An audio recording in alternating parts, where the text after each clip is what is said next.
nationwide. Seguridad sa ikakasang Black Friday protest kaugnay sa isyu ng flood control. Sa Kamaynilaan, tiniyak ho mga kabrigada ng NCRPO. 2,500 na mga pulis daw ang kanilang ipakakalat. Taga Austria, ibrigada mo! Brigada!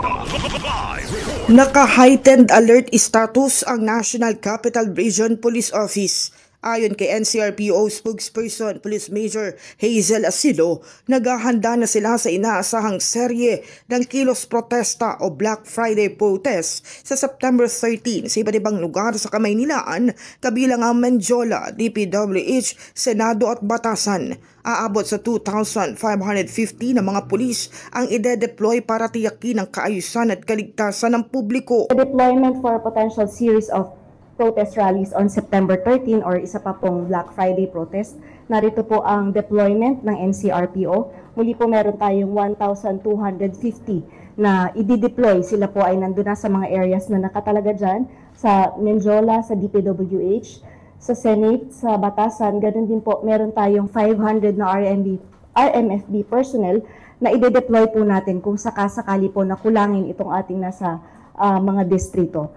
Paliwanag ni Asilo, mas pinili ng NCRPO na maglaan ng mas maraming puwersa upang hindi mabigla sa posibleng sitwasyon, lalo't 4 na aktibidad ang kanilang namomonitor. 2 ritong kumpirmado habang ang iba ay patuloy pang kinukumpirma. Mas mabuti na po na mas marami tayong nakaredy kaysa po kukulangin tayo.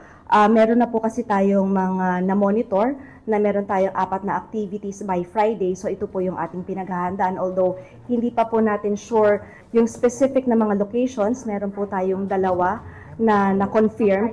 Pero yung iba po is chine-check pa natin at kino-confirm natin kung ang mga ito ay may mga permits na rin po.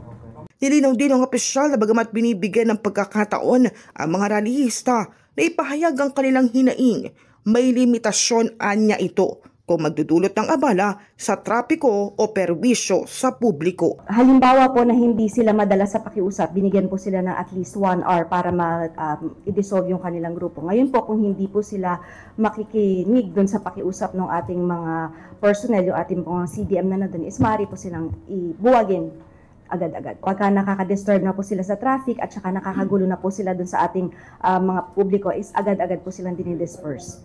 In the heart of changing lives, ako, si Brigada Kath Austria ng 105.1 Brigada News sa Manila, yung ating The mga Music tropa po News is ready sila Authority. Ang bahaging ito ay hatid sa atin ng NutriCleanse Herbal Capsule. Linis tiyan, sexy tiyan.